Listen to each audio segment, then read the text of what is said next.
United province करके था अंग्रेजी में। आज भी मुझे लगता है 50 साल बाद भी लोग याद रखते हैं। ऐसा कोई एक प्रभावी कार्य कि जो हमारे दर्शक यहाँ आकर पानी लेकर कपड़े यहाँ नहीं धोने के, लेकिन पीने का पानी आप यहाँ के। मुंबई जो मछुआरे की शहर बोला जाता है, वो मछुआरे औरतों के लिए, महिलाओं के लिए आपने एक डिब्बा रेलवे में आरक्षित किया था।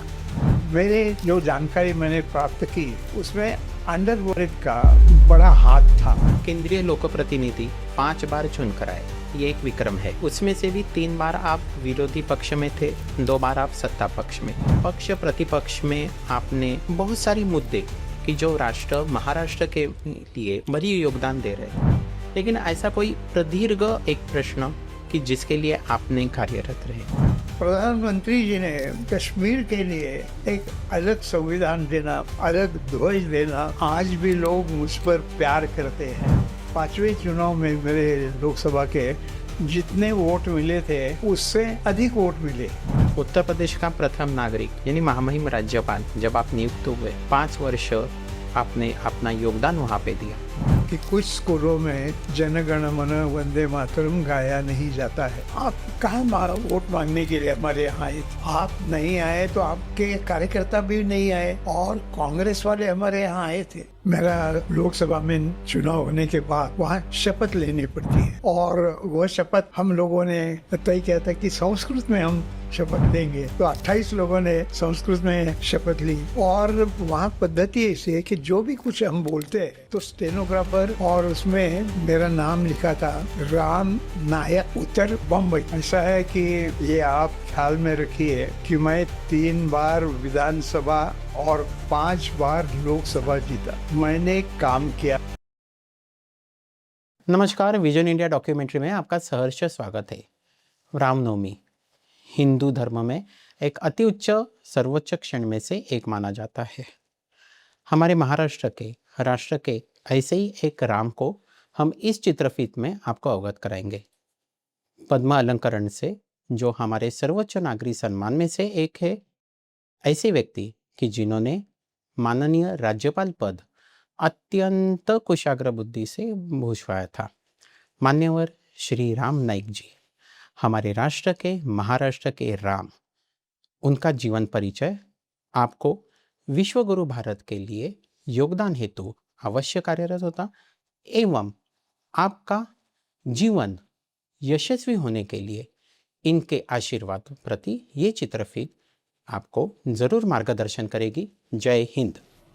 जय हिंद महामहिम राम काका। नमस्कार। आपका विजन इंडिया डॉक्यूमेंट्री में सहर्ष स्वागत है। नमस्कार। मान्यवर, 91वें वर्ष के आयु में विश्व आपको एक ऐसे राजनेता के स्वरूप में आपको देखता है कि जो हिमालय के शिखर पे आज स्थापित है। बचपन में ऐसे क्या बालगुटी आपको प्राप्त हुई, ऐसे क्या संस्कार आपको युवा अवस्था में प्राप्त हुए कि आज आप ये शिखर पुरुष कहलाते हैं? मैं पिताजी को अन्ना कहता था, तो अन्ना जी को कहा, उनका एक उदाहरण आपको देता हूँ। और उदाहरण ये है कि 1948 में महात्मा जी की हत्या कर दी गई, और उसके बाद महाराष्ट्र में लगभग सभी ब्राह्मणों के घर जलाए गए, लेकिन हमारा नहीं जलाया। उसका कारण ये था कि जो हमारा स्कूल था वो गांव के बाहर था, और वहाँ ही मुख्याध्यापक को रहने के लिए सुविधा भी थी, और इसलिए, लेकिन हम जहाँ वो स्कूल था उसके बिल्कुल नज़दीक जो बहुत पिछड़े हुए लोग हैं, वडार और रामो सिंह, इनकी बस्तियाँ थी। और अठवाड़े में पानी की बहुत मांग होती थी, पानी नहीं मिलता था, लेकिन स्कूल की जो बावड़ी है उसमें पिताजी ने इन लोगों को कहा था, आप यहाँ आकर पानी लेकर कपड़े यहाँ नहीं धोने के, लेकिन पीने का पानी आप यहाँ के ले जाए। और उसके कारण भी इस क्षेत्र में जहाँ वडार और आभोशी है और पिताजी की भी एक श्रेष्ठता थी समाज में। हमारे पास वो आपत्ति नहीं आई और लोग ये भी कह रहे थे कि भाई कमाल है आपकी, आपका घर नहीं जलाया गया। लेकिन ये होते हुए मैं आपको जो आपने पूछा उसके संदर्भ में कह दूंगा कि मैं सुझाव दिए, बताया कि अवन संस्थान था। तो अवन का जो राजा था उनके मन में दो बातें थी। एक ये था कि सूर्य नमस्कार के बारे में उनके अंदर बहुत आदर था। तो हमारे स्टेट में जितने स्कूल शालाएं थी वह पहला पीरियड सूर्य नमस्कार का होता था और सूर्य नमस्कार 25 रोज डालने हैं रविवार की छुट्टी छोड़कर। तो इतने नियमितता से पहली से 11वीं तक मैं भी व्यायाम करता रहा और शाम को राष्ट्रीय स्वयंसेवक संघ के शाखा पर भी जाता था। वहाँ भी फिर से खेल कूद व्यायाम होता था और इसके कारण मैं जो पहुँचा हूँ इस उम्र में, इसका उल्लेख आपने किया तो उसका कारण मुख्य यह है। और आदतें भी, आहार भी एक नियमित पद्धति से रखा तो मुझे लगता है कि वहाँ तक पहुँचने में कोई ज़्यादा मुश्किलात नहीं है। कम से कम मुझे कोई मुश्किलात नहीं आई है। यानी हमारे दर्शक एक युवा 91 वर्ष के युवा जो 19 के एनर्जी से काम कर रहे, तो एक योग विद्या और दूसरा संतुलित आहार, इसके कारण आज वो शिखर पे विराजित है। नहीं, वो बचपन की बात हमने की, लेकिन जब युवा अवस्था में गए कॉलेज के पढ़ाई के लिए, हाँ, अब मैं पुणे गया, कॉमर्स कॉलेज में पढ़ाई कर रहा था। तो स्वाभाविक पुणे यह राष्ट्रीय स्वयंसेवक संघ का बहुत बड़ा समर्थक इस प्रकार का गांव था और उसमें दो महानुभावों के भाषण मुझे सुनने के लिए मिले। वैसे राष्ट्रीय स्वयंसेवक संघ की ओर से हर गर्मी के छुट्टी में 1 महीने का शिविर ऐसा रहता है और उसमें बौद्धिक, शारीरिक सब प्रकार की शिक्षा दी जाती है। तो मैं दूसरे वर्ष के लिए वहाँ था और विद्यार्थियों को वह क्षेत्र छोड़कर भी 1 महीना का दूसरे जगह जाना नहीं, ऐसा नियम था। ऐसा नियम होते हुए हमारे वहाँ मुख्य शिक्षक थे, उन्होंने कहा कि कल से आपको 3 दिन बाहर जाने के लिए हम आपको अनुमति दे रहे हैं और फिर आपको अच्छा भाषण सुनने के लिए मिलेगा। तो वो अच्छा भाषण था स्वतंत्र वीर सावरकर जी का। उन्होंने जो संस्था बनाई थी, अब देश को स्वराज्य मिल गया है और इसलिए वह संस्था का अभी कोई आवश्यकता नहीं, उसको विसर्जन करना चाहिए। इस बात को लेकर उन्होंने मुख्य सभा का विषय रखा था। स्वाभाविक तौर पर बचपन से युवा अवस्था में अंडमान में क्या क्या हुआ उसके उनके जो विचार है और उसका वक्तृत्व भी बहुत प्रभावी था। तो एक वह सुनने के बाद भी मन में आया कि भाई हम ऐसा ही कुछ करने की कोशिश करें।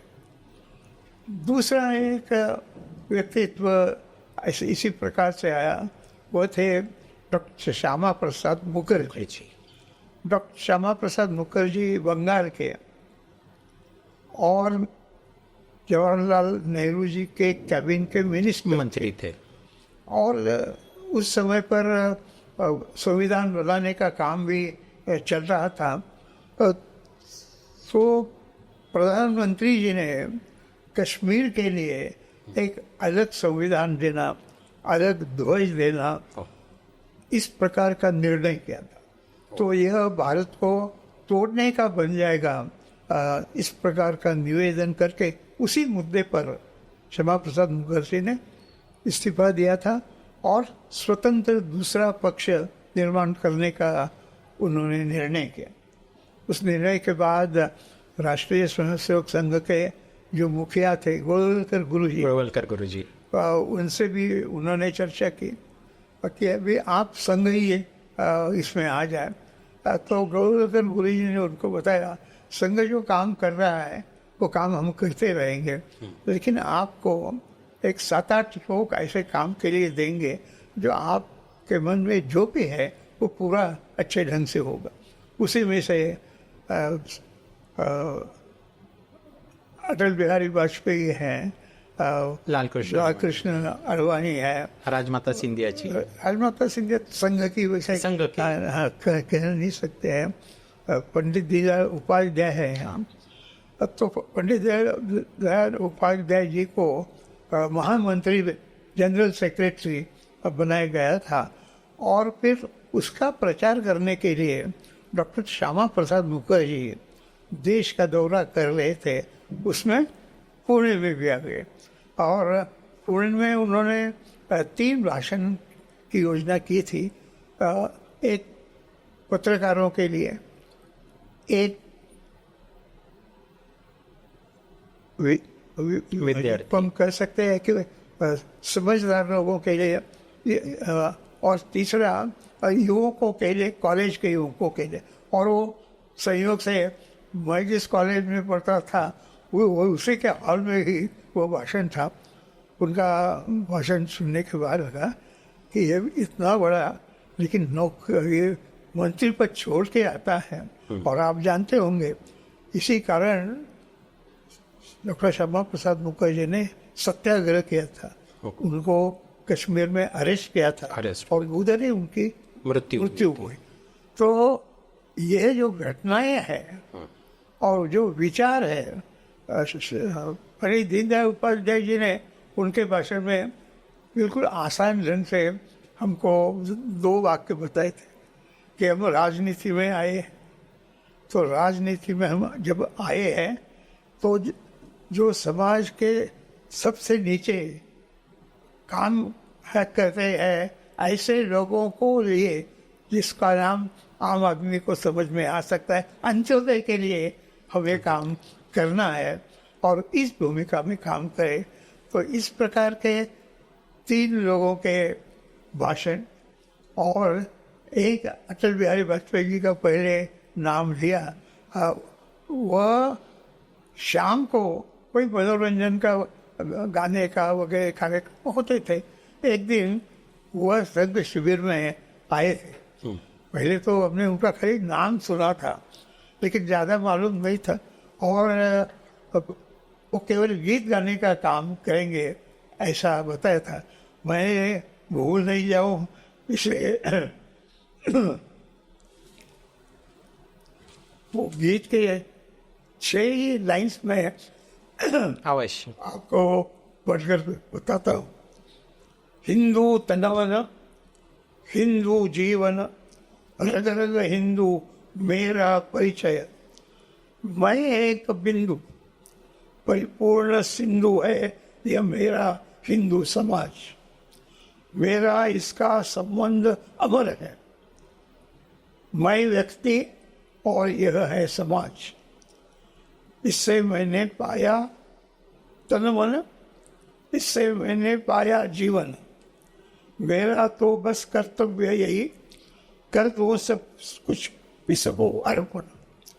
ये कविता उन्होंने और उनका आवाज़, उनके गाने का तरीका ये देखकर और मेरे भी कई कार्यकर्ता के आंखों में से पानी आ रहा था ये भाव सुनकर। तो ऐसे युवा अवस्था में और पुणे एक विद्यानगरी मानी जाती है तो फिर व्यायाम के लिए भी जाते थे, वो सब था। लेकिन विचारों की दृष्टि से ये 4 व्यक्तियों ने जो काम किया उसका हमें खूब लाभ हुआ। महामहिम राम काका, युवा अवस्था में जब आप मुंबई आए तो कोई अच्छी परिस्थिति नहीं थी। जैसे आपने आपके पूज्य पिताश्री का जिक्र किया, तो ऐसी एक घटना हुई कि जिसके कारण आप आर्थिक राजधानी मुंबई में वापस नहीं आना चाहते थे, लेकिन जिस हालत में आप वापस मुंबई आए, मुझे लगता है उस मुंबई में ही आपने शिखर प्राप्त किया। और हर एक मुंबई के निवासी को उस वक्त से आज अभी जो चित्रित हो रहा है हमारा साक्षात्कार, उस वक्त तक हर एक मुंबई के निवासी को आपने जीवन सुकर करने में सहायता की। क्या वो घटना थी? ऐसा है कि दुर्भाग्य से मेरी बीकॉम की परीक्षा चल रही थी, तब मेरे पिताजी मुंबई गए थे। अल्सर का उनका ऑपरेशन करना था, तो ऑपरेशन 5-6 दिन ठीक था, लेकिन उसमें उनका निधन हो गया। उनका जब निधन हुआ तब स्वाभाविक तौर पर वहाँ के लोगों ने मुझे मतलब प्रिंसिपल को, हमारे पास उस समय पर कहाँ से मोबाइल था, तो हमारे प्रिंसिपल को फ़ोन करके बताया ऐसा हुआ है, लेकिन आपका अंतिम पेपर आज है, तो वो होने के बाद ही उसको बताइए। तो फिर उस प्रकार से होने के बाद मैं मुंबई गया। मेरा छोटा भाई भी मेरे साथ था, और फिर KM अस्पताल में गए। KM अस्पताल में बॉडी तब तक रखी थी, और फिर हम सब लोगों ने वहाँ से दादर का जो स्मशान भूमि है उसमें जाकर रखी। और पिताजी उनके मित्र के यहाँ उतारे, तो हम भी स्वाभाविक वो करके उनके घर में वापस गए। तो उनकी जो पत्नी थी, उन्होंने मुझे कहा आप यहाँ मुंबई में आओ, हमारे घर में आओ, और जब तक तुमको नौकरी नहीं मिलती है तब तक आप हमारे यहाँ रहेंगे, खाना वगैरह सब इस प्रकार से। 4 महीने के बाद मुझे अकाउंटेंट जनरल के दफ्तर में नौकरी मिली, और संघ का काम भी अब मैंने प्रारंभ किया था। संघ के काम में वहाँ से जो मैं निकला वो चर्चगेट स्टेशन के नज़दीक संघ का एक कार्यालय था, और उस कार्यालय में विवेक साप्ताहिक है, उसका दिन में कार्यालय रहता था, एडवर्टीजमेंट से लेना वगैरह, और रात को हम वहाँ सोते थे। इस प्रकार से हमारा जीवन शुरू हुआ। और उस क्षेत्र में आज़ाद मैदान है, और उस आज़ाद मैदान पर जो शाखा चलती थी, उस शाखा में जो होटल में काम करने वाले होते हैं वो रात्र शाखा में आते थे, और मेरा उनका परिचय हो गया। ऐसा करते करते चलो अभी हम आगे संघ का काम सब नौकरी वगैरह छोड़ कर करेंगे। फिर भी मेरे साथ मेरी शादी उसी समय पर हुई थी, तो पूरा समय काम करना है तो पहले उससे पूछना है। फिर 2 लड़कियां और माता हुई, इनका सब ये करना आसान बात नहीं थी, लेकिन पत्नी ने कहा कि आप काम कर रहे हैं, काम भी अच्छा है, लेकिन फिर आप मुझे नौकरी करने के लिए परमिशन दे दो। लेकिन इस प्रकार से पत्नी ने सहयोग दिया, शिक्षिका बन गई, और मैं बाद में सांसद हो गया, केंद्र में मंत्री हो गया, पेट्रोलियम मंत्री हो गया। तब तक वो नौकरी ही करती रही। इस प्रकार से बड़ा अच्छा समर्थ भारतीय जनसंघ में मुझे संगठन मंत्री बनाया, और तब तक आपातकालीन स्थिति इंदिरा गांधी जी ने घोषणा की। मेरा और एक उत्तम कुलकर्णी था नाम, वो ऐसे उन 2 बाहर थे, तो फिर बुलेटिन निकालना वगैरह वगैरह जो काम होना, जो जेल में है उनकी सुविधा, घर की, ये काम हम कर रहे थे। और फिर इंदिरा गांधी जी को लगा कि अभी सारी बातें जनता आप उनको चुनकर भेजेगी, इसलिए उन्होंने चुनाव की घोषणा की। और चुनाव की घोषणा होने के बाद मुझे राष्ट्रीय स्वयंसेवक संघ के नानाजी देशमुख करके सारे संगठन का काम देखने वाले राष्ट्रीय सचिव थे। हाँ। उन्होंने मुझे बताया कि आपने अभी चुनाव लड़ना चाहिए। तो जो चुनाव घोषित हुआ उसमें मुंबई में बोरीवली करके जो निर्वाचन क्षेत्र है उसमें मैंने पहले चुनाव लड़ा। और पहले चुनाव में मुझे सारे महाराष्ट्र में सबसे ज़्यादा यानी 60,000 से ज़्यादा वोट मिले।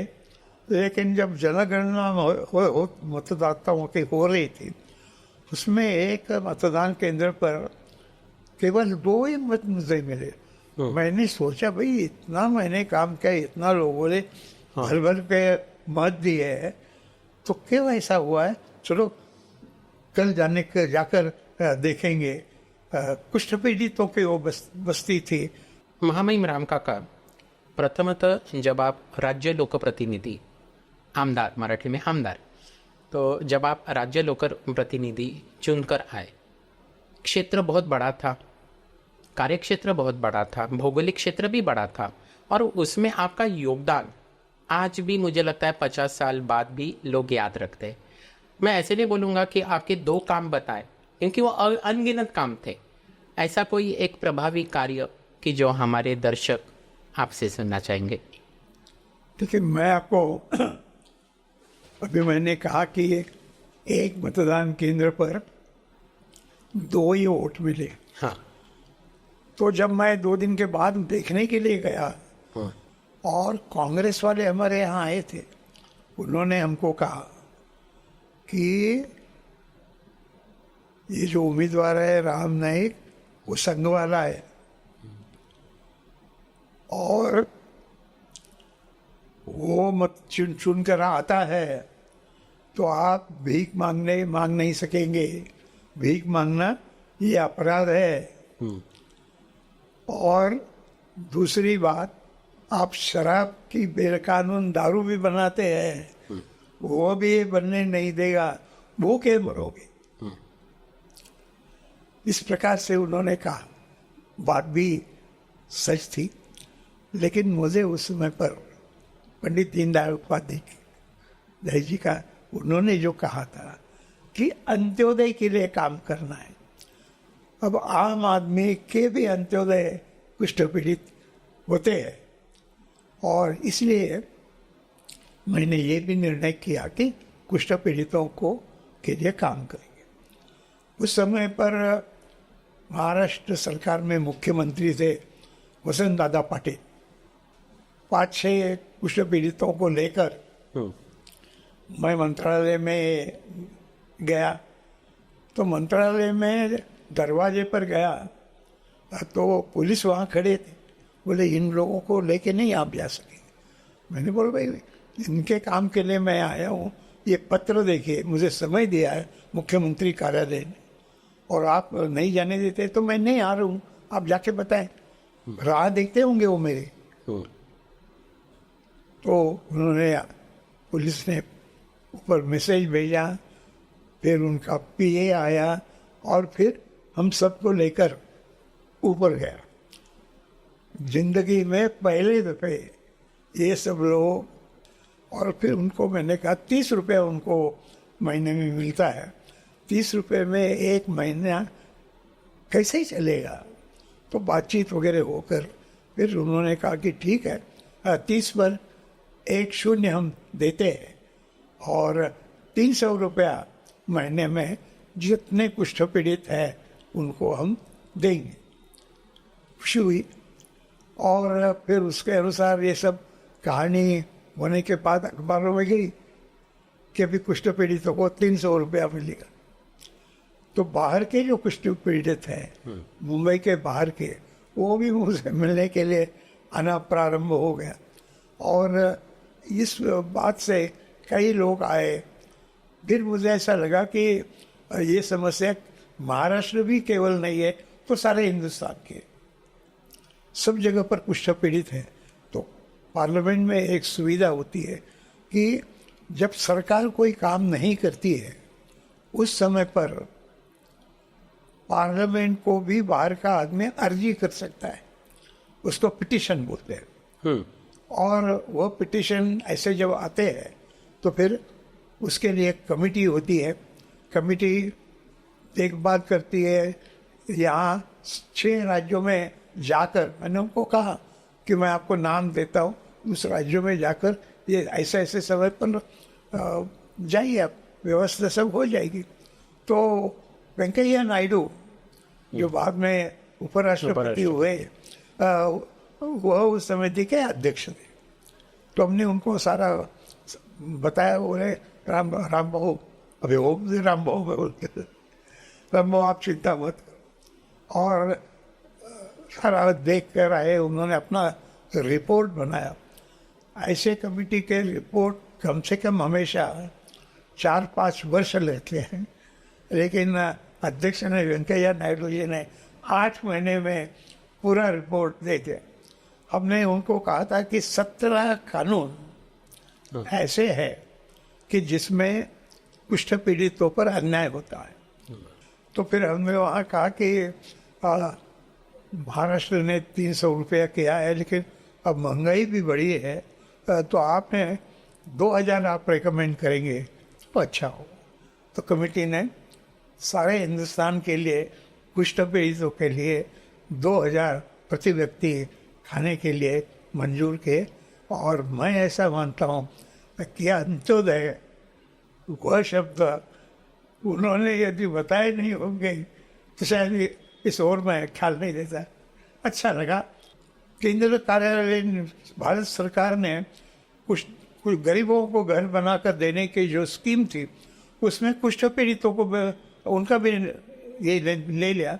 और कुष्ठ पीड़ितों को 4 लाख रुपया का घर, उसमें पानी बिजली मुफ्त में ऐसे बनाकर तैयार हो रहा था। उस समय पर मेरा राज्यपाल पद समाप्त होने आया था, तो मैंने मुख्यमंत्री योगी जी को कहा, योगी जी ये अभी पूरा होने के लिए 3-4 महीने तो जाएंगे, मैं तो अगले महीने मुंबई जाऊंगा, मेरी टर्म समाप्त होती। वो टर्म समाप्त हो गई तो क्या हो गया, हम आपको मुख्य मेहमान करके तो बुलाएंगे, कार्यक्रम बुलाए, बहुत अच्छा कार्यक्रम हुआ। तो यह एक बात आउट ऑफ द वे जाकर ख्याल में भी बताई भी गई, ख्याल में भी आई, और उसका लाभ गरीब से गरीब लोगों को हुआ। मुझे इसका एक स्वाभाविक आनंद भी है, खुशी भी। महामहिम काका, आप केंद्रीय लोक प्रतिनिधि 5 बार चुनकर आए, ये एक विक्रम है। दूसरी बात यह कि उसमें से भी 3 बार आप विरोधी पक्ष में थे, 2 बार आप सत्ता पक्ष में थे। पक्ष प्रतिपक्ष में आपने बहुत सारी मुद्दे कि जो राष्ट्र महाराष्ट्र के लिए बड़ी योगदान दे रहे थे, लेकिन ऐसा कोई प्रदीर्घ एक प्रश्न कि जिसके लिए आपने कार्यरत रहे। मेरा लोकसभा में चुनाव होने के बाद वहाँ शपथ लेनी पड़ती है, और वह शपथ हम लोगों ने तय किया था कि संस्कृत में हम शपथ लेंगे। तो 28 लोगों ने संस्कृत में शपथ ली। और वहाँ पद्धति ऐसी है कि जो भी कुछ हम बोलते हैं तो स्टेनोग्राफर टाइप करके दूसरे दिन सुबह हमारे घर में कागज आता है, क्योंकि उसमें कोई सुधार करने का होगा, टिपोग्राफिकल लेयर करके तो करने के लिए। तो उस प्रकार से मैंने जो शपथ ली वो कागज आ गया, और उसमें मेरा नाम लिखा था राम नायक, उत्तर बम्बई। तो ये पढ़ने के बाद मेरे दिमाग में आया कि 4 शब्दों में 2 शब्द गलत हैं। तो मैं अध्यक्ष के पास दूसरे ही दिन वो लेके गया और उनको कहा कि इसमें ये गलती है और व्याकरण का नियम है कि विशेष नाम का अनुवाद नहीं होता है और इसलिए मेरा सरनेम जो है वह नाइक है और इसलिए ये नायक बदलना चाहिए, ऐसी मेरी प्रार्थना है। बोले ठीक है, आपकी करेंगे उस प्रकार से। और मैंने कहा मेरा दूसरा जो बात है तो यहाँ उत्तर बम्बई है। हाँ। मेरे गांव का नाम गलत ढंग से यहाँ लिखा गया है। मेरे गांव का नाम है मुंबई और व्याकरण का भी नियम है कि विशेष नाम का अनुवाद नहीं होता है, तब लोकसभा विशेष अनुवाद कर रही है, ये मंजूर नहीं है और ये मैं बदलना चाहता हूँ। इस प्रकार से उनको बोला तो फिर अध्यक्ष जी ने बताया भैया आपका सरनेम बदलना मेरे अधिकार में था, लेकिन गांव का नाम बदलना है क्योंकि इसमें बॉम्बे भी है, बम्बई है। तो ये सरकार, केंद्र सरकार के पास आपको जाना पड़ा। केंद्र सरकार के साथ बीच बीच में लोकसभा में 0 आवर में ऐसी बातें उठाते फिर मैंने महाराष्ट्र सरकार को कहा कि नियम में ये भी है कि राज्य सरकार को जो नाम परिवर्तन करना है उसकी मंजूरी पहले देनी पड़ती है। तो मैंने मुख्यमंत्री को मिलकर वो परमिशन भी भेज दी और फिर केंद्र सरकार ने उसका नाम बॉम्बे इसके बदले में मुंबई कर दिया। मुझे एकदम प्रसन्नता हुई और जैसे ही ये हो गया तो फिर कर्नाटक ने बंगलोर का बंगलुरु कर दिया, मद्रास ने चेन्नई कर दिया, कलकत्ता ने कोलकाता कर दिया, त्रिवेंद्रम ने तिरुवनंतपुरम कर दिया। ऐसे कई परिवर्तन देश में हुए। तो मेरे कारण जो असली नाम थे, और जब मैं उत्तर प्रदेश में राज्यपाल करके गया तो मैंने वहाँ इलाहाबाद का प्रयागराज कर दिया और फैजाबाद का पहला नाम अयोध्या है, तो फैजाबाद निकालकर अयोध्या के नाम से। ऐसा जब करता हूँ तो बड़ा समाधान लगता है। मुझे लगता है कि वो आपके चेहरे से ही दिख रहा है। और जो मुंबई का जो एक नामकरण हुआ, बॉम्बे से मुंबई, जो एक शुरुआत से ही अभी तक चालू है, जैसे केरल का केरलम हुआ अभी इसी हफ्ते, तो मुझे लगता है कि ये सबसे प्रदीर्घ एक संघर्ष था कि अपने शहर को अपना नाम देना, अपना वैभव देना, जो आपने एक प्रदीर्घ संघर्ष से पूरा किया। 89 में मैं सदस्य बनकर गया। हाँ। तो 89 में ये विषय मैंने उपस्थित किया अध्यक्ष जी के पास। हाँ। और ये सारा जो बताया वो पूरा होकर सब जगह के लिए, बम्बई के लिए मुंबई हो गया। हाँ। वो दिनांक है 15 दिसंबर 1995। बहुत बड़ा 6 साल लगातार उसका मैं फॉलोअप कर रहा था, इसके लिए सातत्यपूर्ण आनंद है। हाथ में लिया हुआ काम को जब सफलता मिलती है तो आनंद होता है। लेकिन आपने महाराष्ट्र को अभिमान प्राप्त करवा के दिया, बॉम्बे का मुंबई होना, वो हमारे महाराष्ट्र के लिए अभिमान की बात थी। मैंने है महाराष्ट्र में उसका, मुझे कई जगह पर ये कैसा हुआ ये बताने के लिए लेक्चर्स के लिए बुलाया था। महामहिम काका, संसदीय प्रणाली में ऐसे बहुत सारे आयुध रहते हैं कि जो प्रश्न उपस्थित करने के लिए बहुत अच्छे तरीके से इस्तेमाल किए जाते हैं। संसदीय प्रणाली में ऐसे कुछ आयुध आपने इस्तेमाल किए और वो प्रदीर्घ काल के लिए, लेकिन ऐसे प्रश्न भी आपने उपस्थित किए कि जिससे प्रतिपक्ष और पक्ष दोनों ने ही अपनाया।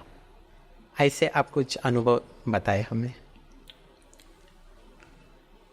एक अनुभव मैं बताता हूँ जो अब तक किसी ने भी उसका उपयोग नहीं किया है। संसदीय प्रणाली में एक व्यवस्था ये होती है कि जैसे सरकार बिल्स लाता है, वैसे कोई विशेष बात होगी तो सांसद भी बिल ला सकता है। और इसलिए मैंने एक बिल लाया। मेरा जनता से संपर्क होने के कारण जो डॉक्टर्स की यहाँ की एसोसिएशन है, उन्होंने कहा कि रामबाबू आपने यह एक महत्व का काम करना चाहिए। और फिर उन्होंने बताया कि आजकल स्तन से दूध पीने के बदले में पाउडर का दूध ये आरोग्य के लिए अच्छा नहीं है। तो मैंने सोचा फिर चलो बिल लाएंगे, और बिल मैंने लाया उस विषय पर। और इस विषय पर बिल जब मैंने लाया तो उसका बिल का नाम है स्तनपान प्रोत्साहन विधेयक। हाँ, तो डॉक्टरों ने कहा कि भाई इतनी एडवर्टीजमेंट्स रोज आती है ये स्तनपान के बारे में जो बेचते हैं उनकी, और इसलिए ये अच्छा है ऐसा समझकर पढ़े लिखे लोग भी वही प्रकार का दूध पीते हैं।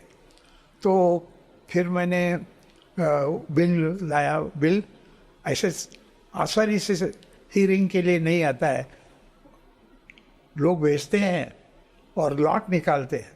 तो मेरा बिल लॉट में आ गया।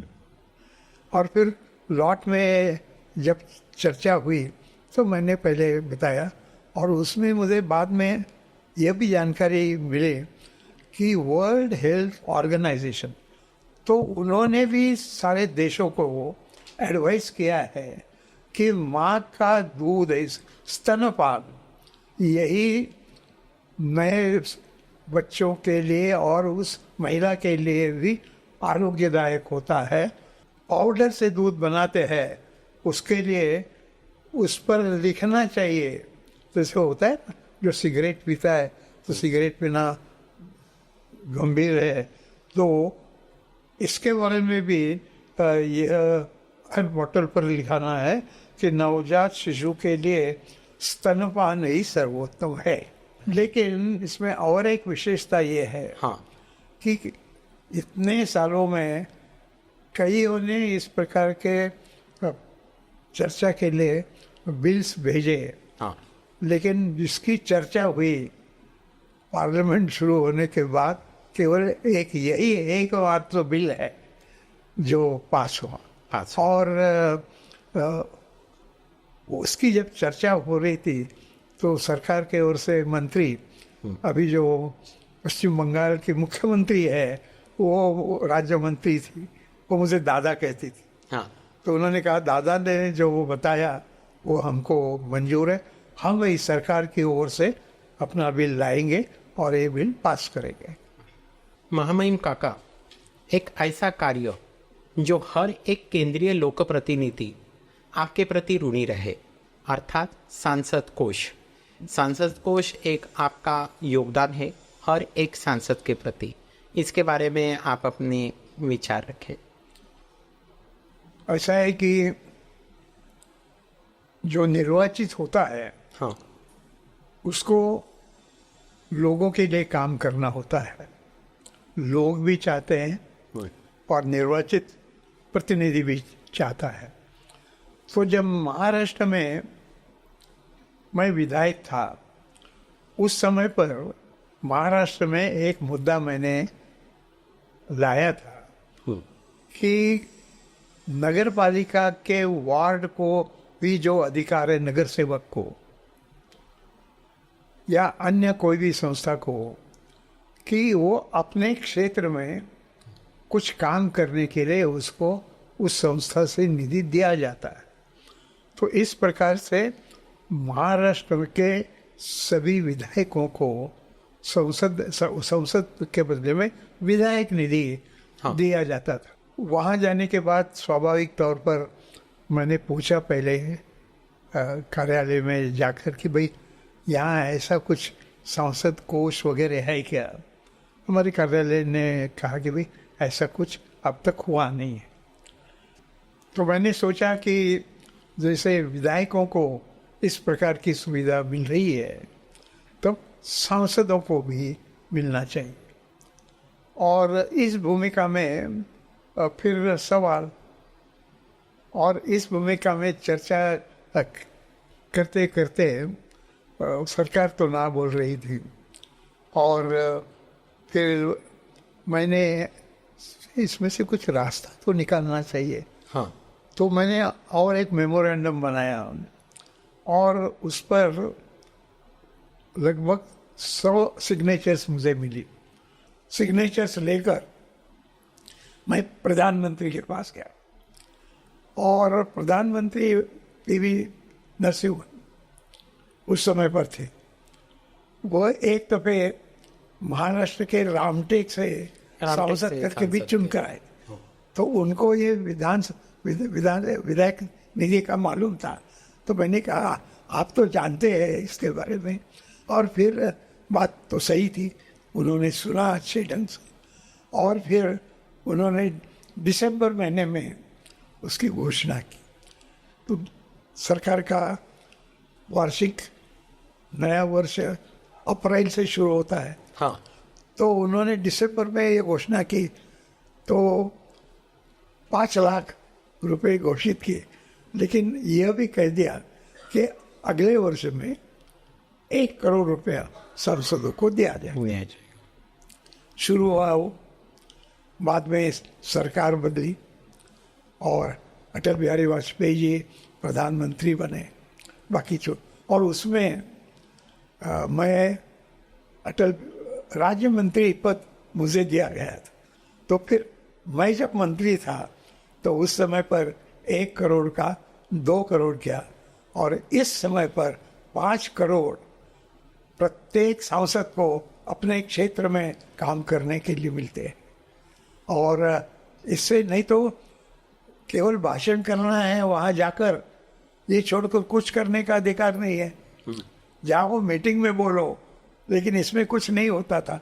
तो ये जो बात थी वो बहुत आवश्यक थी और आज सारे हिंदुस्तान में इस प्रकार का काम चल रहा है और स्थानिक लोगों को जो चाहिए वह उस मूल्य में करके देना, यही, और वो ठीक काम करते हैं वो देखना, इतना ही काम संसद का होता है। ये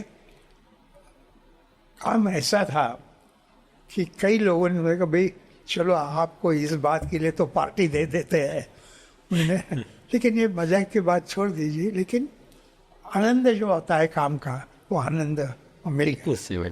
महामहिम काका, जो एक निधि आपने हर एक लोक प्रतिनिधि को उपलब्ध करवाया, ये तो बहुत ही आपको एक संतोषजनक, एक आनंददायक एक था। और ऐसा कोई एक कार्य कि जो आपको मन को तृप्तता प्रदान करे?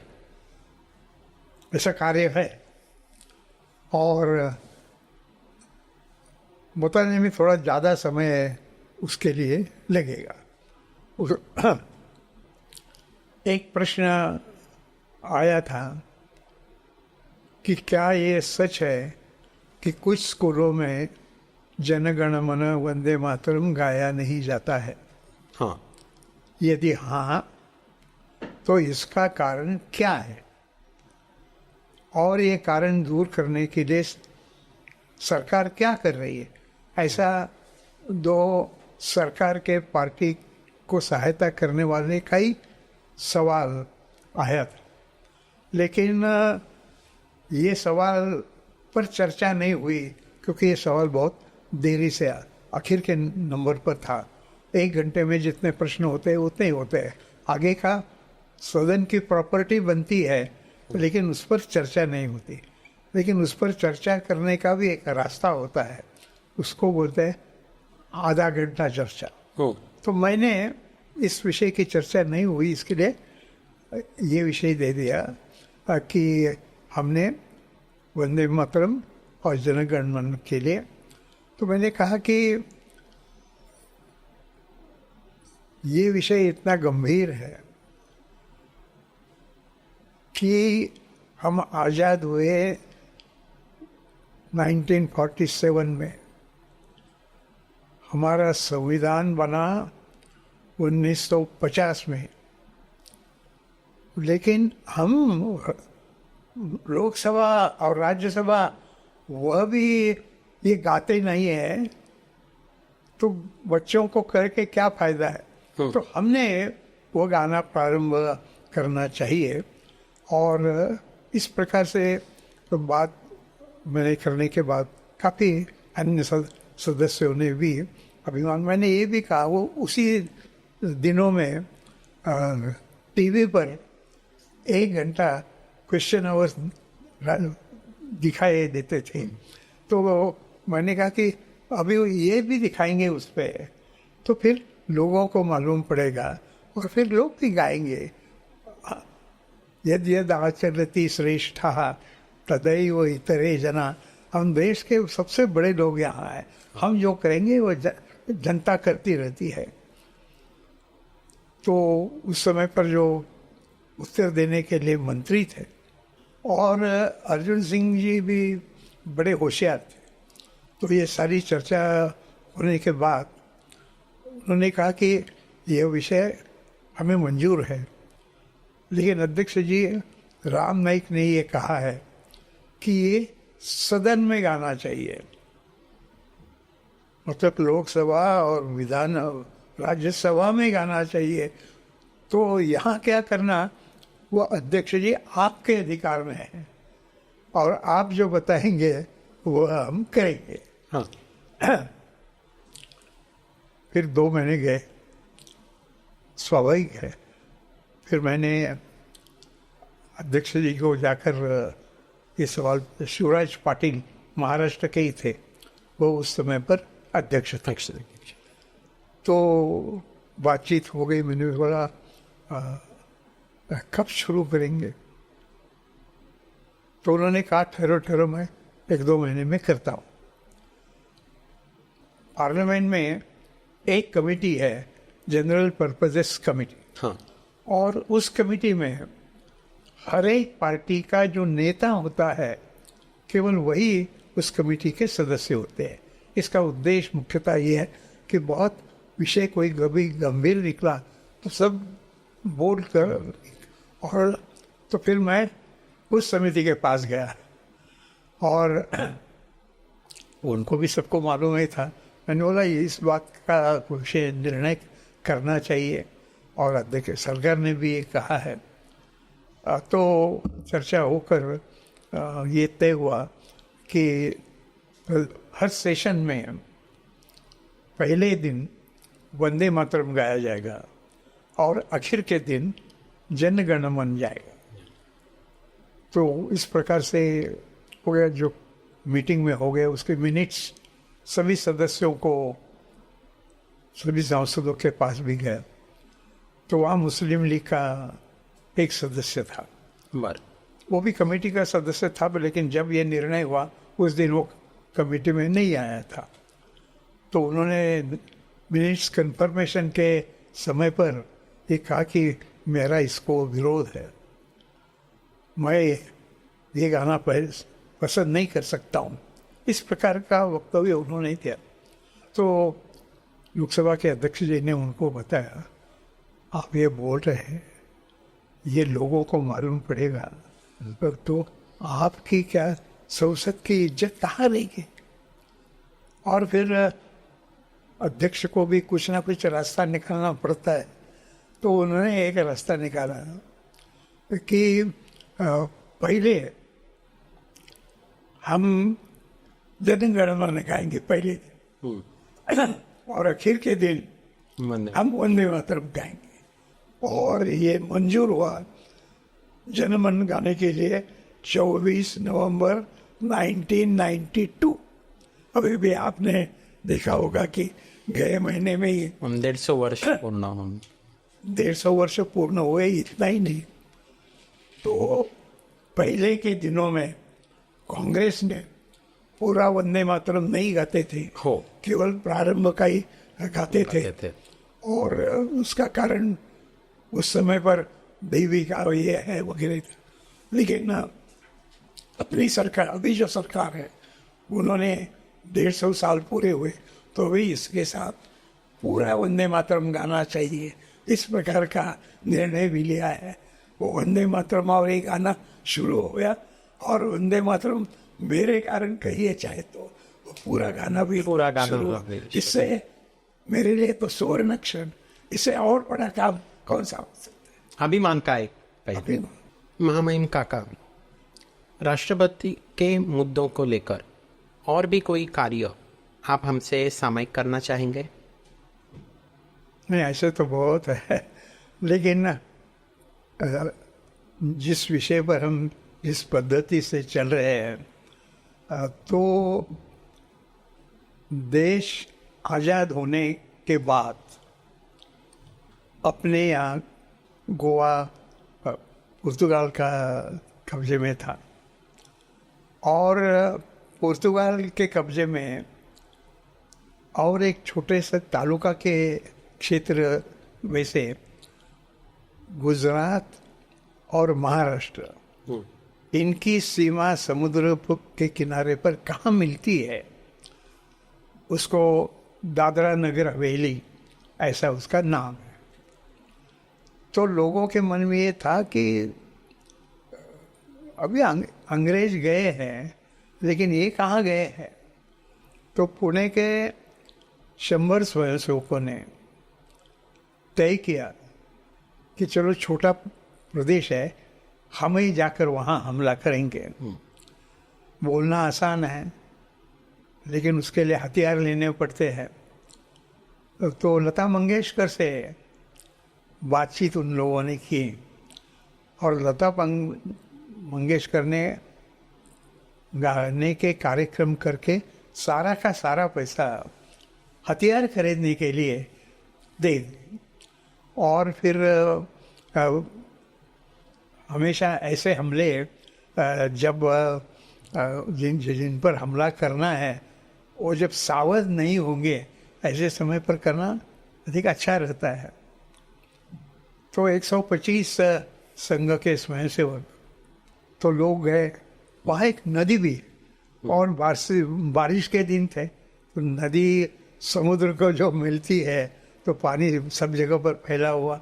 तो इन लोगों ने होशियारी से बड़े बड़े रोप्स भी लेके गए थे मारने के लिए, जाने के लिए जो होता है, मतलब पूरा ट्रेनिंग करके गए थे। तो हमला किया तो ज़्यादा लोग पुलिस के वहाँ थे ही नहीं, वो 2-4 लोग केवल पुलिस के थे। और फिर ये मिल गया, अपना हो गया।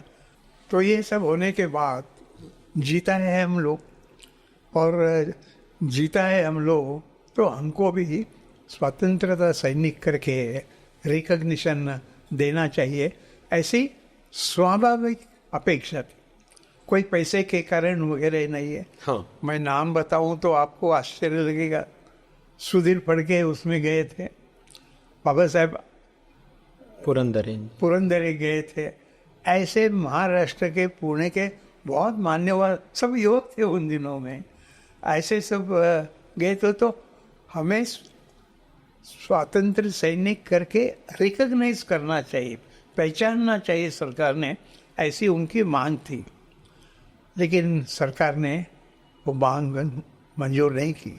वर्षों के वर्ष गए, फिर ये बात चलती रही। मुझे भी उन्होंने एक दफ़े बताया था पुणे के लोगों ने, तो मैंने लोकसभा में उसके लिए आवाज़ उठाई। तो सरकार ने कहा कि हमारे नीति के अनुसार हम 2 ही प्रकार के लोगों को करते हैं, जिनको सत्याग्रह करने के कारण जेल में गया है या उन्होंने सत्याग्रह किया है, या जिनका नाम सरकार के रिकॉर्ड पर है कि इनको खोज रहे हैं वगैरह, उनको ही हम स्वतंत्र सैनिक कहते हैं।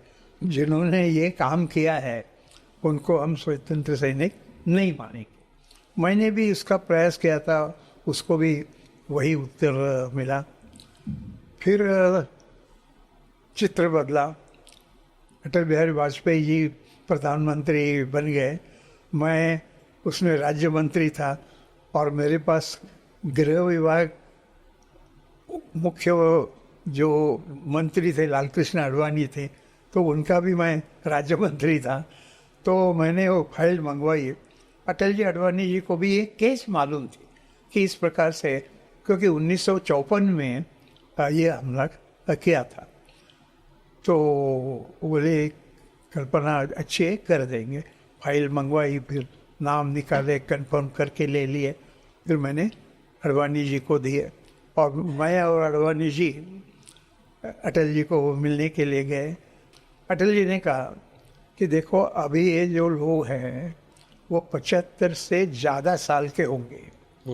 1954 में ये लिया था, तो हमने ही वहाँ जाकर पुणे में सबको इकट्ठा कर पुणे में, और आडवाणी जी आप प्रमुख अतिथि करके जाए, और रामबो, मुझे रामबो मत कहते, रामबो आप भी सबको बताने के लिए जाए।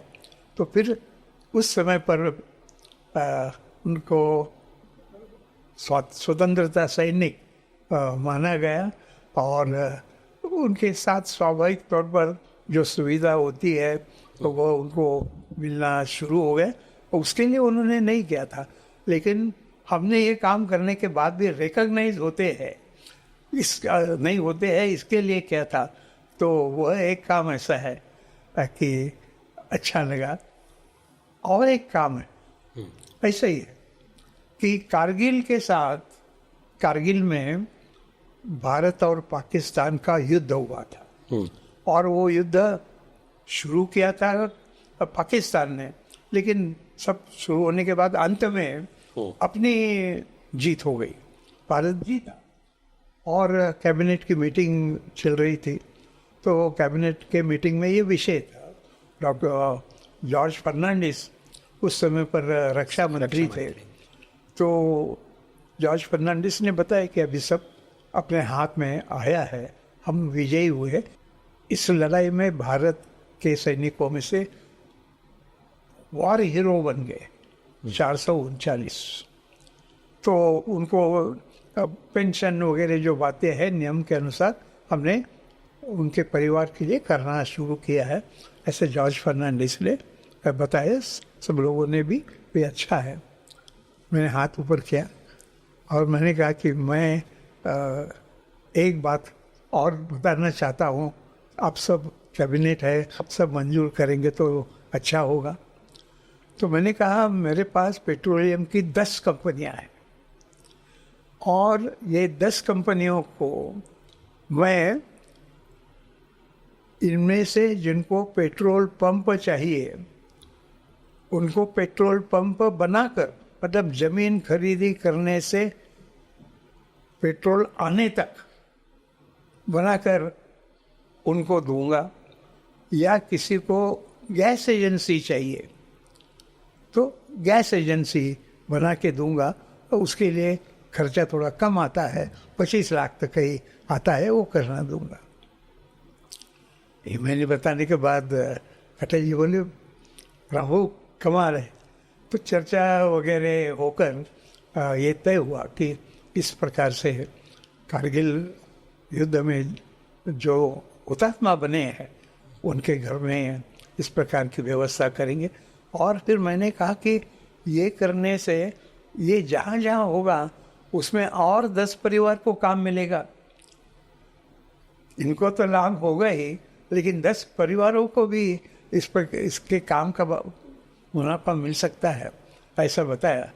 और स्वाभाविक तौर पर अटल जी ने कैबिनेट के साथ मंजूर कर दिया। तो यह भी एक ऐसी बात है। महामहिम काका, पेट्रोलियम मंत्रालय आपको मिलना, ये तो भारत के हर एक व्यक्ति के लिए स्वर्ण क्षण था।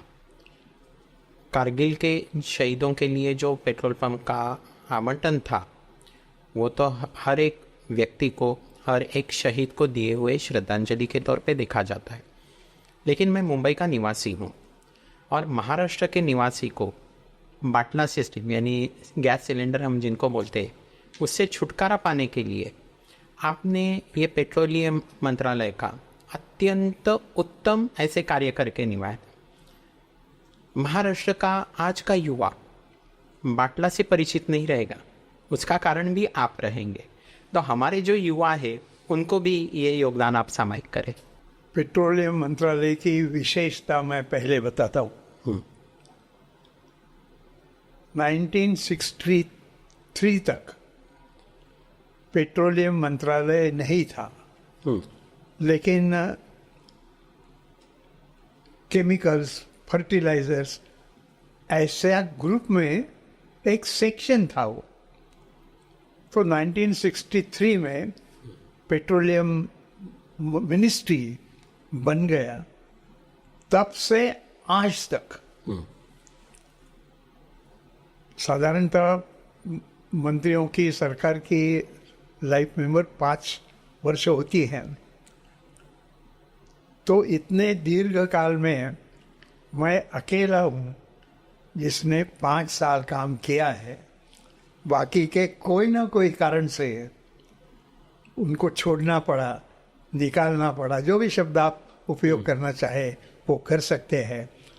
और इसी को लेकर जो पहले आपने बाटला की बात की, बाटला के बारे में मैं पहले बताना चाहूँगा कि मैं जब मंत्री बना तब देश में 1,10,00,000 लोग वेटिंग लिस्ट पर थे सारे हिंदुस्तान में।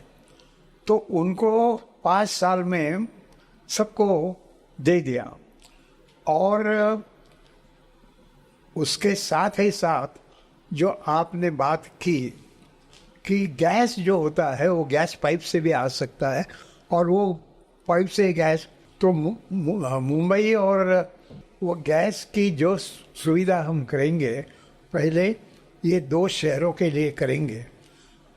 आज मुंबई में 30 लाख लोगों के घर में यह गैस है और उसकी कीमत भी कम है हो। और इसमें सबसे ज़्यादा खुश कौन होंगे? तो महिलाएं खुश है, क्योंकि वो बाटला समाप्त होने के बाद अभी नया बाटला कब आता है वो बिल्कुल घर में कोई बड़ा नहीं है, ऐसे समय पर ही आता है। कैसे करना, क्या करना, खोलना महिलाओं को तकलीफ होती है। अभी तो क्या नल के पानी के जैसे गैस मिलते हैं और सस्ता भी है। तो यह एक बहुत महत्व का इस प्रकार का काम हमने किया। इसके साथ और 2 मुद्दे। एक मुद्दा तो ये है कि देश को जितने पेट्रोलियम प्रोडक्ट्स लगते हैं उसमें से 70% हम बाहर से लाते हैं, आयात करते हैं। और ये अपनी संख्या तो बढ़ती जा रहा है यूज़ करने वालों की। और जो शुगर होता है, शुगर की, उसमें से एथेनॉल करके निकाला जाता है। तो ऐसा एथेनॉल सबसे पहले ब्राज़ील में शुरू हुआ और उसका 10%, 15% पेट्रोल में मिलाया जा सकता है। सोचा कि जाकर देखें तो कैसे ब्राज़ील में किस प्रकार से ये काम करते हैं। 5 लोगों को लेकर ब्राज़ील में गया। नाम उनके तो अपने परिचित है, इसलिए मैं बताना चाहता हूँ। उसमें गडकरी जी थे, अन्ना डांगे थे, और ऐसे उत्तर प्रदेश के भी 2 शुगर मिल से जुड़े हुए लोग थे। और वो कैसे होता है वो देखा, और फिर हमने तय किया कि पहले 2 वर्षों में 5% उनसे खरीदेंगे और बाद में 10% उनसे खरीदेंगे।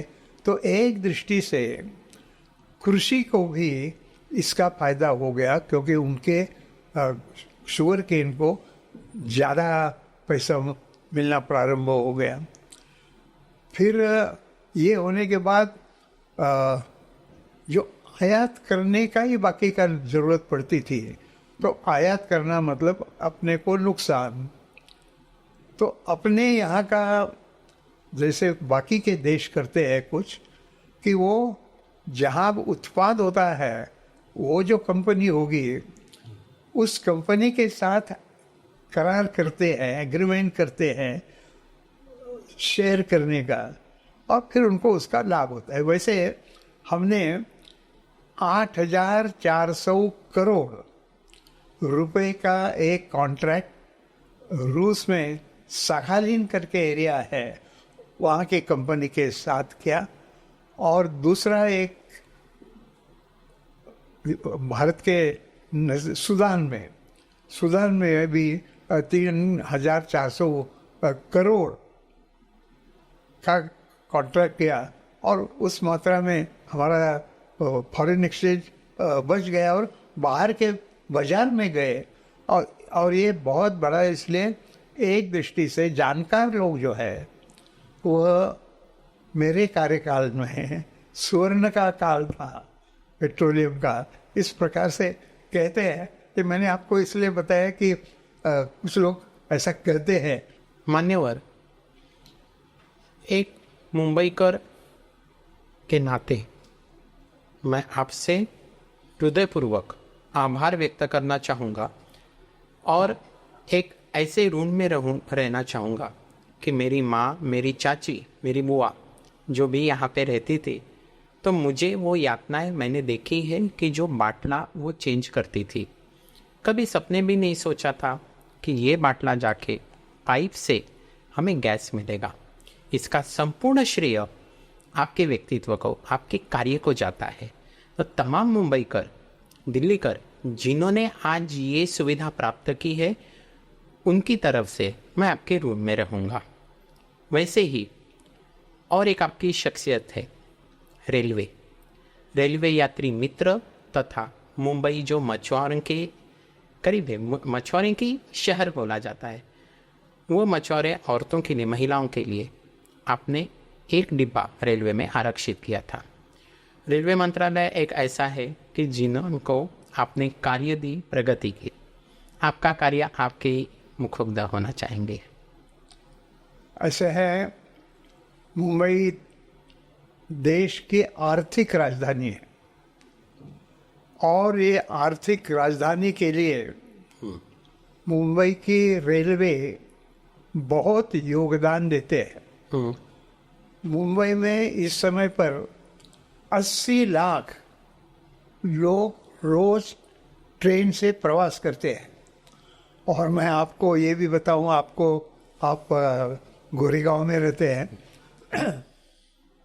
तो मैंने गोरेगांव में 1964 गोरेगांव प्रवासी संघ की स्थापना की थी, कि जो भी कुछ कठिनाइयाँ आते हैं, और इसमें हमने कई बातें पाई, और रेलवे की मुझे काफ़ी जानकारी हो गई। रेलवे के जो इंजीनियर्स वगैरह होते हैं उससे ज़्यादा जानकारी मुझे, और मुंबई का स्थान ही ऐसा है, और इसलिए कई प्रकार के हमने प्रोजेक्ट्स ले लिया।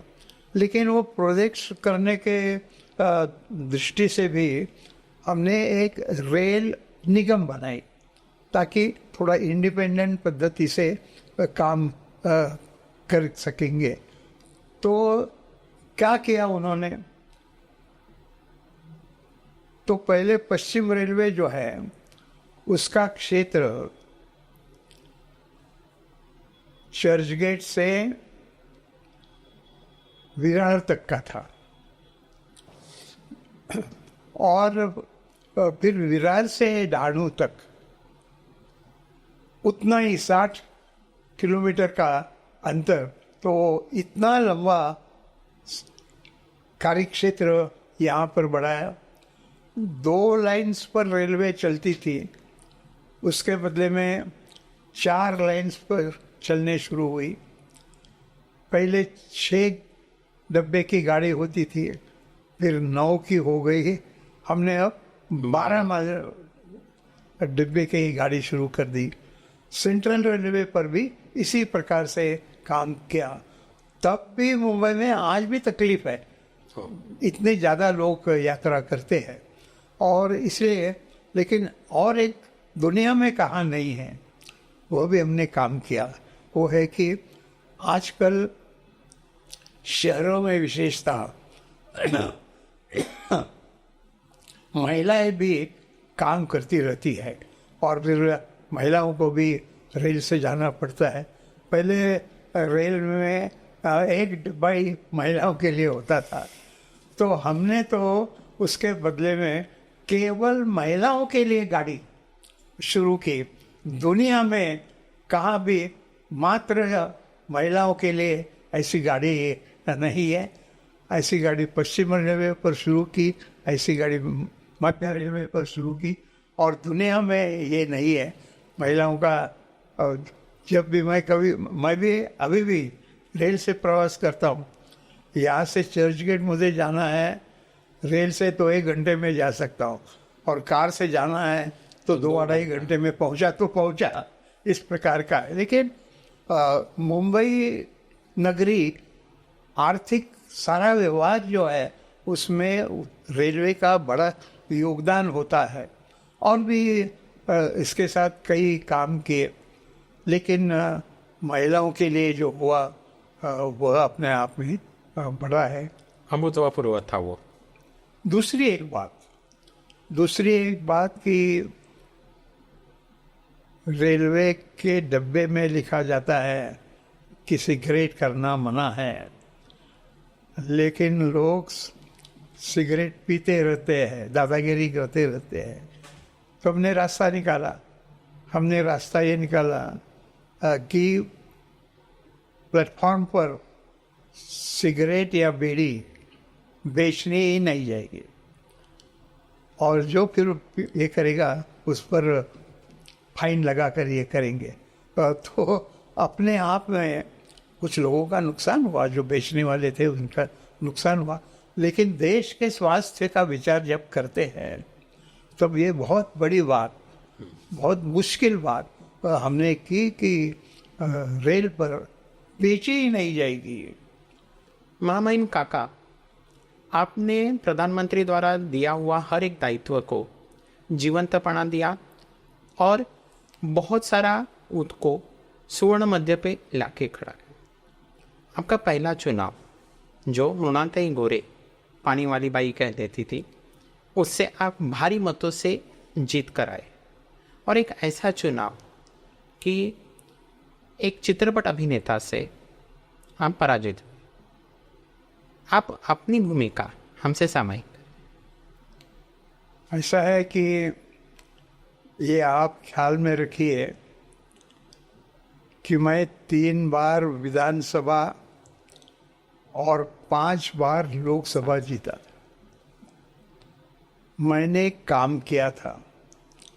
आज भी लोग मुझ पर प्यार करते हैं और ऐसे हुए आते हुए एक फिल्मी कलाकार उम्मीदवार के नाते आए और उस चुनाव में भी मुझे पहले चुनाव में 5वें चुनाव में मेरे लोकसभा के जितने वोट मिले थे उससे अधिक वोट मिले।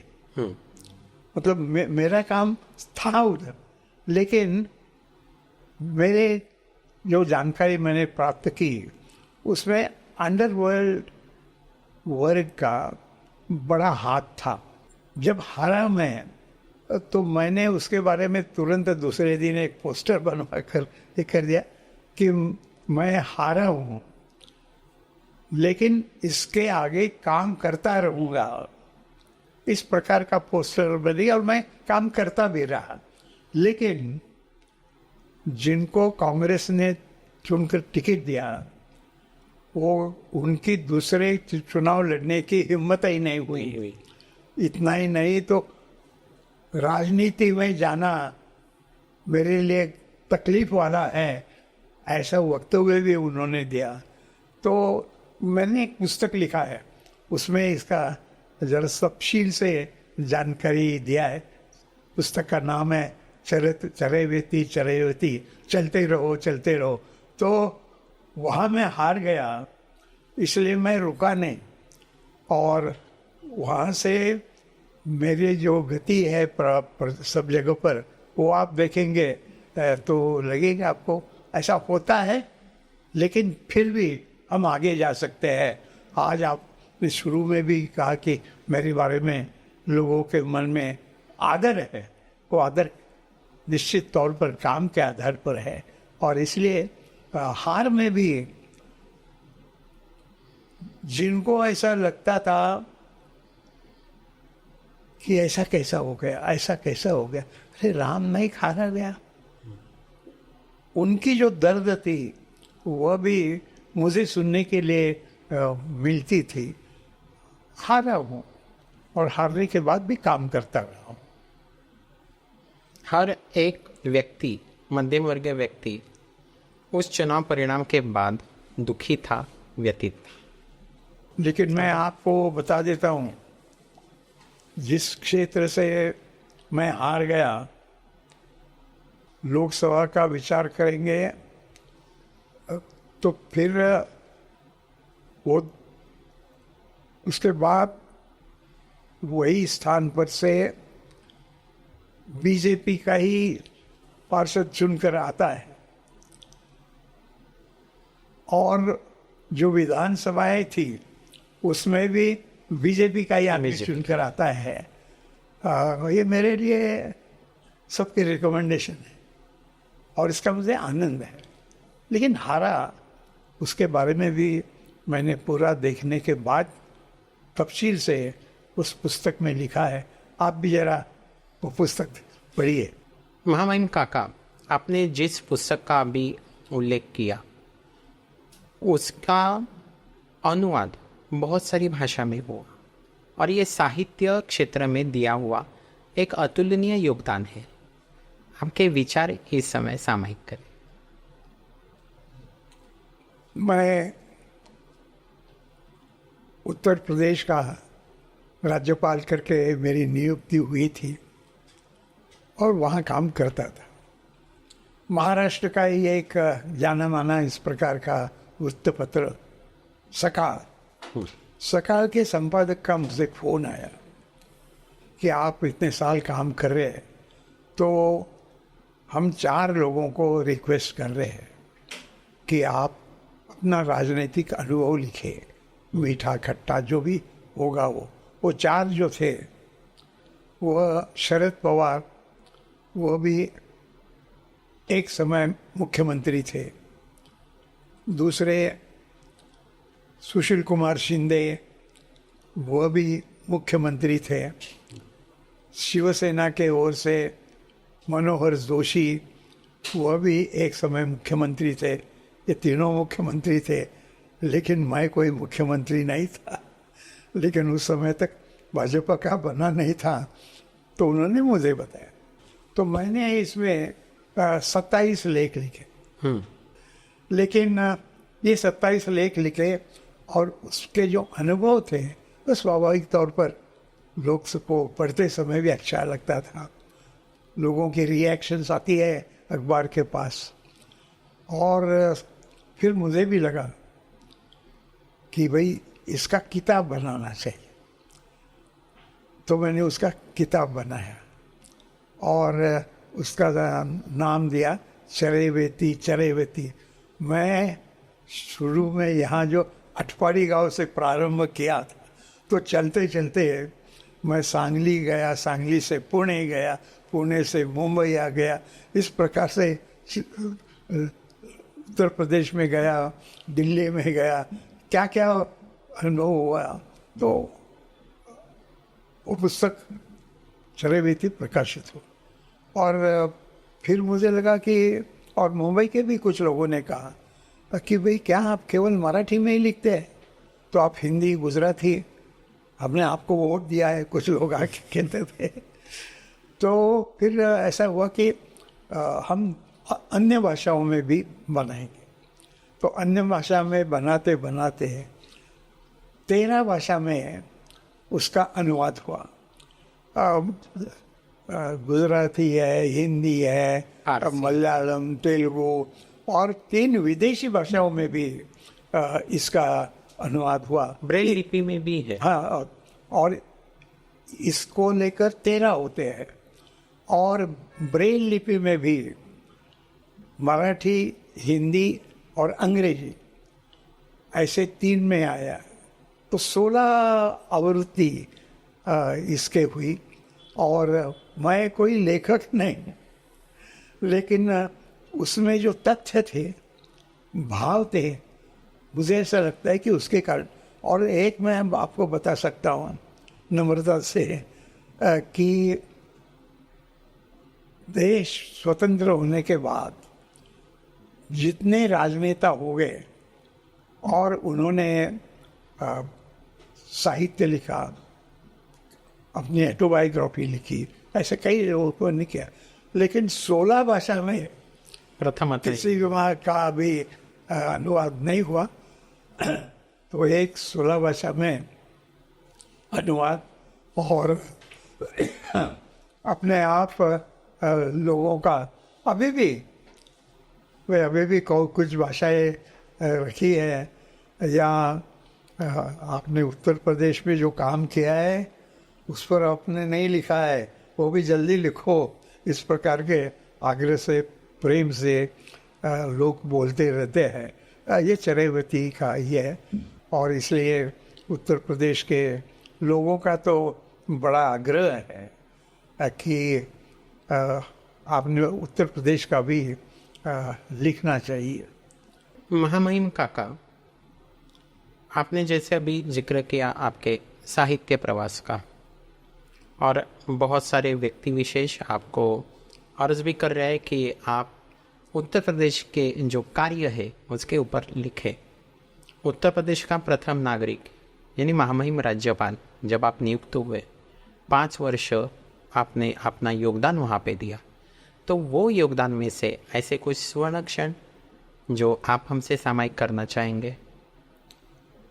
मुझे ऐसा लगता है कि काफ़ी लंबा मैंने आपसे चर्चा की है, लेकिन एक ही बात मैं बताता हूँ। उत्तर प्रदेश का नाम पहले यूनाइटेड प्रोविंस करके था अंग्रेजी में, और हिंदी में भी वही चल रहा था, यूनाइटेड प्रोविंसेस, यूनाइटेड प्रोविंसेस। संविधान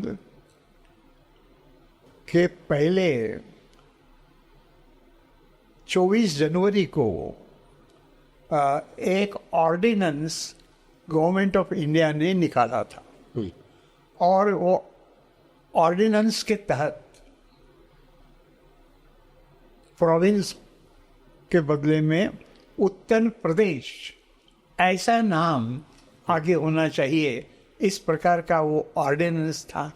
तो फिर मैंने वो सब निकाला, रिकॉर्ड किया, और मैंने उस समय पर जो मुख्यमंत्री थे अखिलेश यादव, समाजवादी पार्टी के थे, और फिर मैंने उनको कहा कि देखिए ये इस प्रकार से परिवर्तन करना चाहिए, ऐसा मुझे लगता है। तो उन्होंने कहा कि भाई एक 10 दिन में आपको बताता हूँ। और 10 दिन के बाद वो आए और उन्होंने ये बताया कि आपकी कल्पना तो अच्छी है, लेकिन हम कर नहीं पाएंगे। उसका कारण ये था कि 1 साल के बाद उत्तर प्रदेश में चुनाव आने वाला था, और फिर चुनाव में ये तो जनमानग जनसंघ वाले ही इसका लाभ उठाएंगे। लेकिन फिर मैंने ये बात जब योगी आदित्यनाथ जी मुख्यमंत्री बनाए तो उनको मैंने बताया कि ऐसा था, ये उसका करस्पॉन्डेंस है। उनको तो पसंद आई एकदम आइडिया। तो उत्तर प्रदेश मतलब बिल्कुल नेक्स्ट 3 दिन के बाद जो कैबिनेट की मीटिंग थी उसमें उन्होंने वो पास करवाया कि इसके आगे। लेकिन उनकी एक विशेषता है योगी आदित्यनाथ की कि वो सक्रिय है, बुद्धिमान है और काम करने वाला आदमी है। और इसलिए हमारी बातचीत होते हुए हमने कहा कि केवल उसको इस प्रकार का भी झंडा लगाया और किया, ऐसा न करते हुए ऐसा कोई प्रोजेक्ट आप निकाले कि वो उस दिन चलता रहेगा। तो उत्तर प्रदेश की एक विशेषता ये है कि हर जिले में कुछ ना कुछ विशेष प्रोडक्ट्स बनते हैं। कहाँ साड़ियाँ हो, कहाँ कपड़े बाकी के हो, खाने की चीज़ें हो, सोना, अलग अलग प्रकार की विशेषता उत्तर के ज़िले की है। और इसलिए जिस ज़िले में अभी अलीगढ़ ताला, वो सारा अलीगढ़ ज़िला केवल ताला ही बनाता है और वो दुनिया में मशहूर हो गया। तो इसमें से हिंदुस्तान के साथ ही साथ विदेशों में भी उत्तर प्रदेश के एक्सपोर्ट्स काफ़ी होने लगे। और इसलिए ये तय किया गया कि भाई ये जो अपने यहाँ विशेष ज़िले हैं, उन ज़िलों में ऐसे जो प्रोडक्ट्स हैं उनको हम प्रमुखता देकर सहायता देंगे, ज़मीन वगैरह वगैरह जो आवश्यकता है वो कर देंगे और उसका उद्घाटन भी उस समय पर करेंगे। तो उसकी जो योजना है उसका अंग्रेजी में नाम उन्होंने दिया 1 डिस्ट्रिक्ट 1 प्रोडक्ट ODOP। ये बाहर के लोगों को समझे इसलिए अंग्रेजी में, लेकिन बाकी उत्तर प्रदेश स्थापना दिवस इस प्रकार से नाम देकर हुआ। और स्वाभाविक तौर पर जैसे वंदे मातरम शुरू हो गया उसका मुझे आनंद है। मान्यवर दर्शक, ये चित्रफित आज जब हम यहाँ पे चित्रीकरण के लिए जमा थे तब मैंने जब प्रथमतः महामहिम काका ये शब्द जब मेरे मुख से निकला तो मेरे काका असहज थे एक वाक्य से, महामहिम से। हालांकि महामहिम हमारे यहाँ पे राज्यपाल और राष्ट्रपति जी को कहा जाता है। उसका पीछे का कारण उनका कद, उनका दायित्व, उनका कार्य है। मैंने काका इसके लिए बोला क्योंकि जब मैं छोटा था इनको देखता था, इनका कार्य अफाट था। 90 का दशक जब मुंबई सांप्रदायिक दंगों से जब जूझ रही थी तब यही काका घर के बड़े व्यक्ति के जैसे पूरे संसदीय क्षेत्र को संरक्षित कर रहे थे। यही काका जिन्होंने माँ का स्तनपान दूध सर्वोत्तम है ये कहने के लिए विदेशी कंपनियों को ज़बरदस्त निर्णय लेने के लिए मजबूर किया।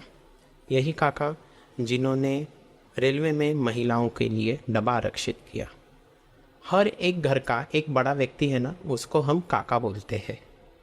मेरे राष्ट्र का, मेरे महाराष्ट्र का हर एक घर का व्यक्ति इनके निर्णयों के लिए हमेशा ऋणी है।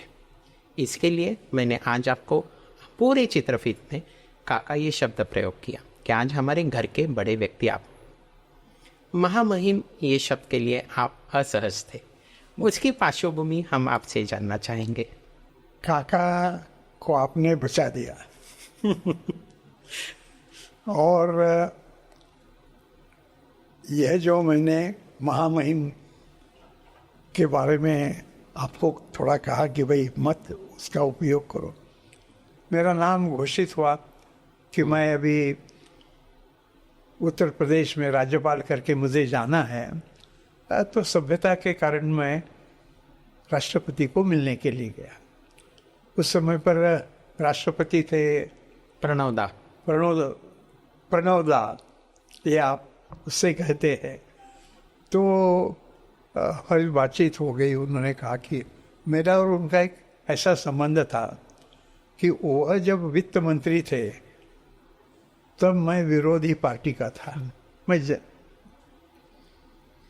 और जब मैं मंत्री था तब वो विरोधी पार्टी में थे, वित्त मंत्री भी थे, और इसलिए हमारे संबंध मित्रता के थे।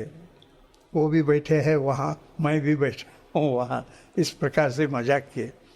और राष्ट्रपति ने एक बात मुझे भी कही और कहा कि भैया आप भी बाकी लोगों को बताते जाइए कि मुझे, मतलब उनको, मुझे लोग महामहिम बोलते हैं। तो ये अंग्रेजों के इसमें से आया हुआ शब्द है, तो मैं लोगों को आग्रह से बताता हूँ ताकि ये शब्द का उपयोग मत करिए, लेकिन आप भी ख्याल में रखिए कि आप भी इसी प्रकार से ये शब्द को डिक्शनरी से निकालने का ही काम हमको करना है। जहाँ अपने भाषाएं हैं उसमें शब्द है, अच्छे शब्द है, उनका उपयोग करना चाहिए, तभी हम स्वतंत्र कह सकते हैं। इस प्रकार से भी उन्होंने मुझे बताया, और मैं जिस रास्ते पर चलता हूँ उस रास्ते पर और गति से चलने के लिए उन्होंने मुझे धक्का दिया, ऐसा नहीं कह सकता हूँ, शाबाशी दी, और बहुत आनंद की इस प्रकार जो है। लेकिन देश को इसमें से जो सबके लिए रास्ता मिलता है वो स्वदेश का रास्ता है। आपको भी रिक्वेस्ट करता हूँ कि आप ये देखें कि महामहिम शब्द का उपयोग नहीं हो। और मैं आपको बताता हूँ, जब मैंने शपथ ली, हाँ,